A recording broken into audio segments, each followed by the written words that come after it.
Flight Boss, bitch, you know, for sure. You're now listening to the Mind Eminent Terry's Moon, Flight Boss, the Archangel Uriel, and I'm here to carry out God duties and motherfucking responsibilities. And right now we're going to talk about Saturn going into Capricorn for Virgo ascendants. Now for Virgo ascendants, now what is Saturn? Saturn brings reality in one's life. So Saturn controls reality. So Saturn, whatever sign or angle you got correlated to your Saturn, that's how you see reality. So Saturn is how one sees reality, how one gains structure in their life based upon a person, place, or thing, and it's also where one places but also receives boundaries and restrictions and limits. Now, correlating to you, Saturn, Capricorn will be in the 5th house. So overlapping houses and this, that, and the third, you know, whatever. But for the most part, it's transiting. So, you know, when it comes to the 5th house, now based upon degree, it may still be mangling into the 4th house. So this is the house that you already had took reshapes and forms in, and it already have been tore down. So you're in the cleanup stage. You're cleaning things up, wiping down windows, taking out trash,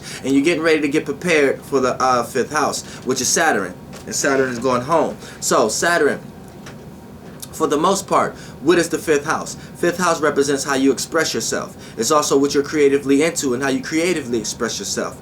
5th house is also your 3 forms of entertainment. How you entertain, the things you choose to entertain, and the things you're entertained by. You see what I'm saying? Now the things you choose to entertain could be a person, place, or thing. So keep that in mind. Now, but for the most part, when we talk about the 5th house, it's also how you enjoy yourself and how you have fun. But it's your creative mechanism and it's how you express yourself. So, you know, with Saturn here, this is a house. Saturn works as a bulldozer. It's going to tear down everything about that. Tear down that whole house. So you're going to find yourself having to take reshapes and reform and recalculate how you express yourself. Restructure how you have fun and what you're entertained by. Restructure your creative mechanism house and add some shapes and forms to what you're creatively into. So this is the main theme when it comes to Virgo ascendants and with Saturn going into Capricorn.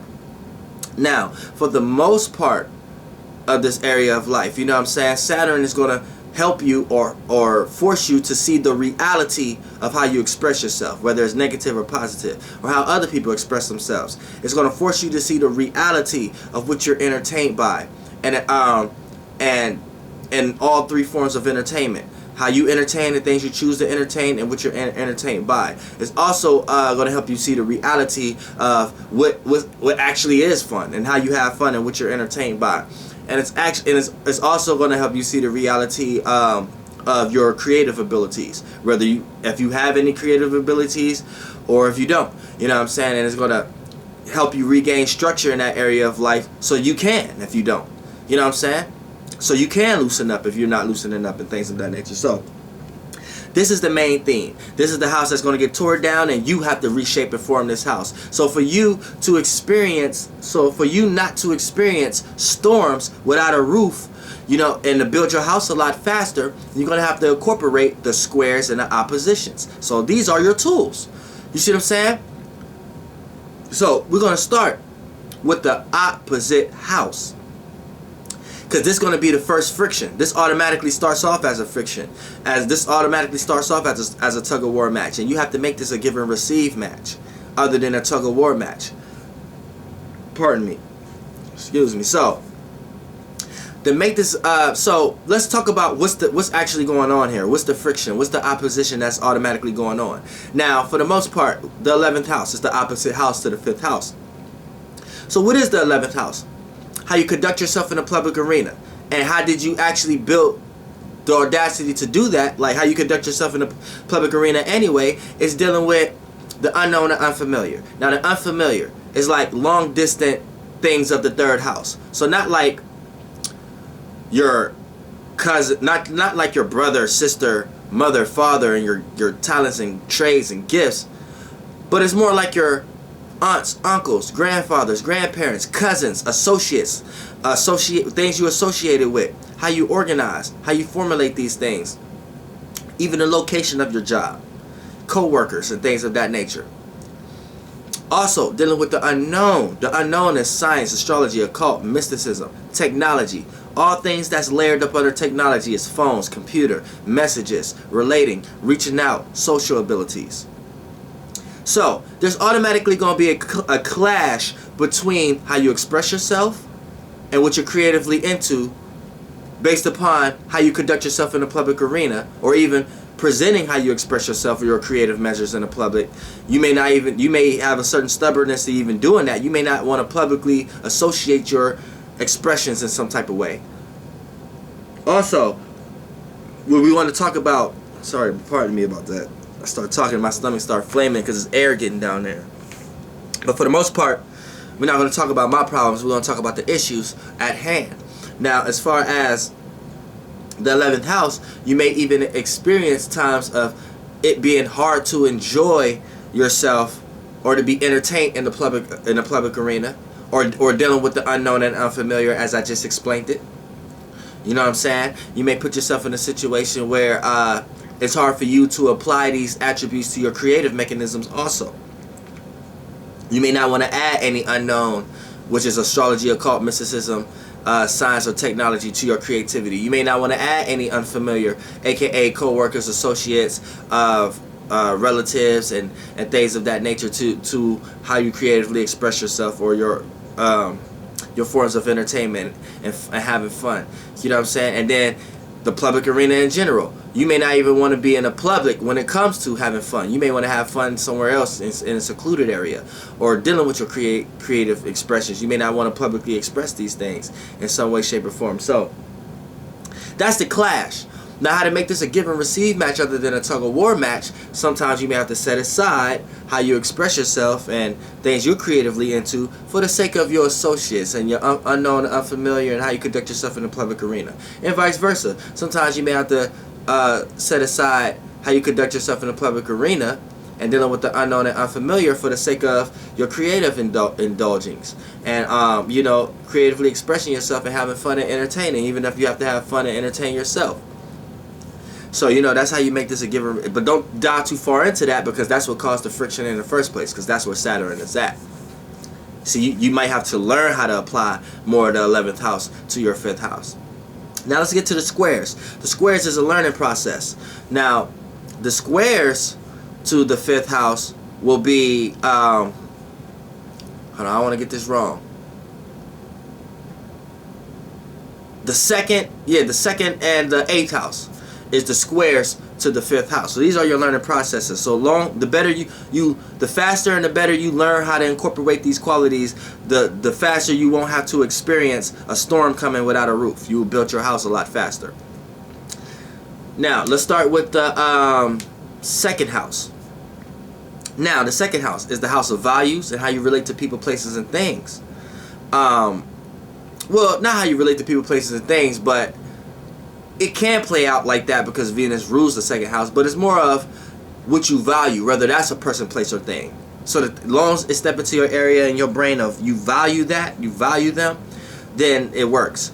Then it's also the house of planting seeds and your self-esteem, and it's also the house of what you have to offer to the world.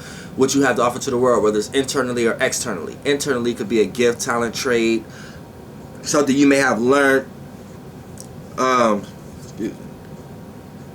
Something you may have learned, and I'm going through stomach problems. Sorry, y'all. And that's crazy. That is on the Virgo, aka the health and working on shit sign. It's always these signs that I start experiencing health problems. But for the most part, yeah.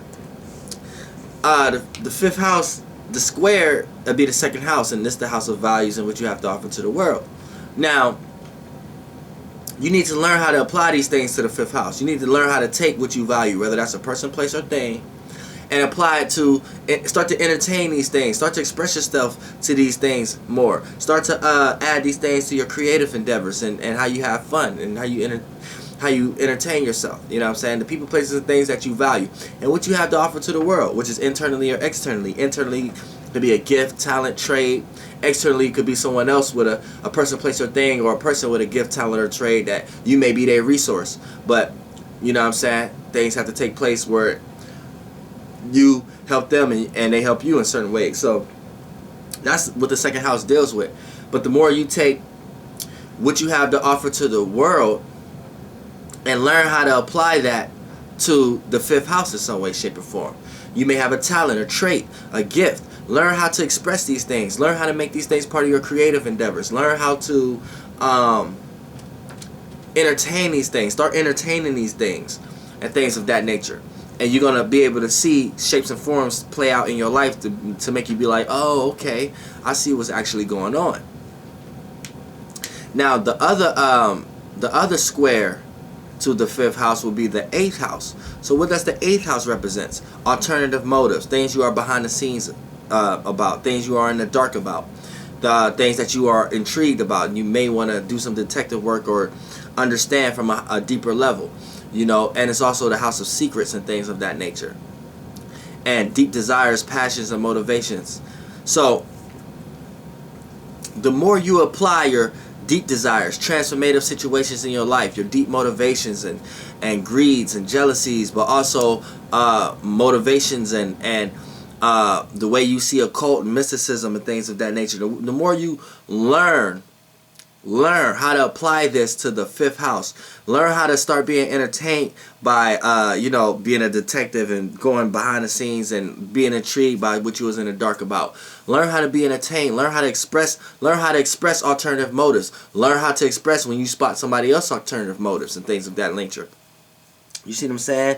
Learn how to make your deep desires, willpowers, intentions, and intent and motivations. Learn how to make these a part of your creative endeavors. How you creatively express yourself. Learn how to be entertained by these things. Learn to make these things part of your overall expressions in general.